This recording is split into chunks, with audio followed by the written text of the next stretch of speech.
Today is May the 11th, 2010. Today is a day of healing and peace.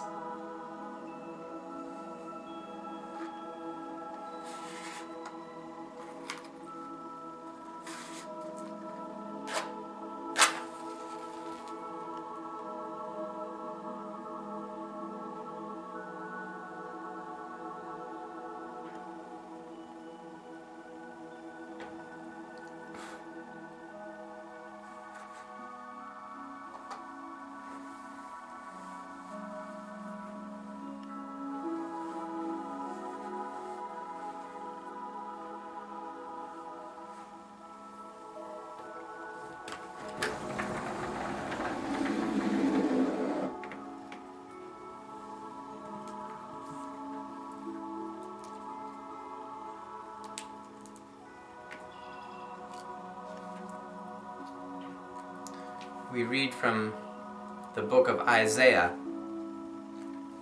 chapter 36.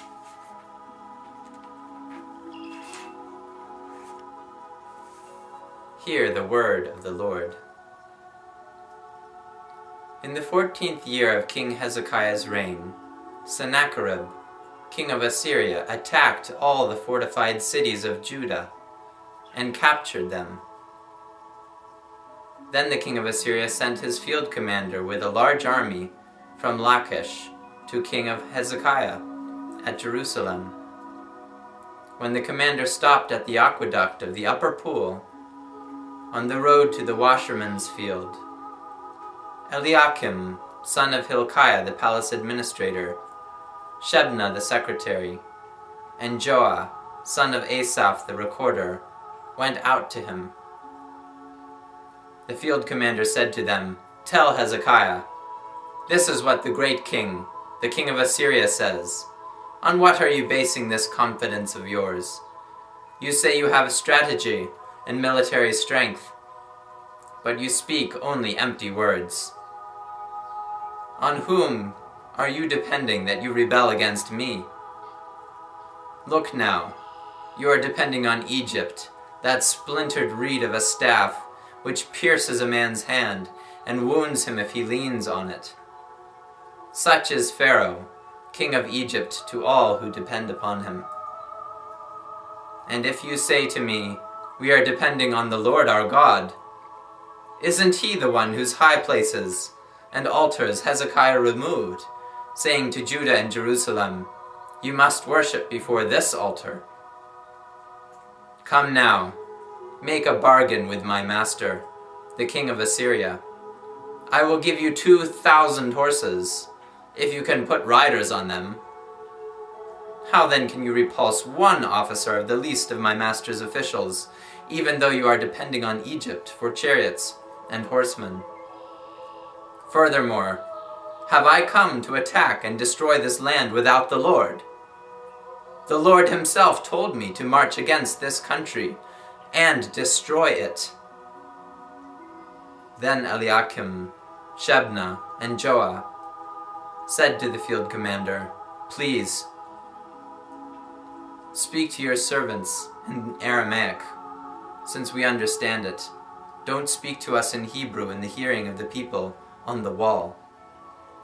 But the commander answered, "Was it only to you that my master sent me to say these things, and not to the men sitting on the wall who, like you, will have to eat their own filth and drink their own urine?" Then the commander stood and called out in Hebrew, "Hear the words of the great king, the king of Assyria. This is what the king says. Do not let Hezekiah deceive you. He cannot deliver you. Do not let Hezekiah persuade you to trust in the Lord when he says, 'The Lord will surely deliver us.' This city will not be given into the hand of the king of Assyria. Do not listen to Hezekiah. This is what the king of Assyria says. Make peace with me and come out to me. Then every one of you will eat from his own vine and fig tree, and drink the water from his own cistern, until I come and take you to a land like your own, a land of grain, new wine, a land of bread and vineyards. Do not let Hezekiah deceive you when he says the Lord will deliver us. Has the God of any nation ever delivered his land from the hand of the king of Assyria? Where are the gods of Hamath and Arphad? Where are the gods of Sepharvaim? Have they rescued Samaria from my hand? Who of all the gods of these countries has been able to save his land from me? How then can the Lord deliver Jerusalem from my hand? But the people remained silent and said nothing in reply, because the king had commanded, "Do not answer him." Then Eliakim, son of Hilkiah the palace administrator, Shebna the secretary, and Joah, son of Asaph the recorder, went to Hezekiah with their clothes torn, and told him what the field commander had said.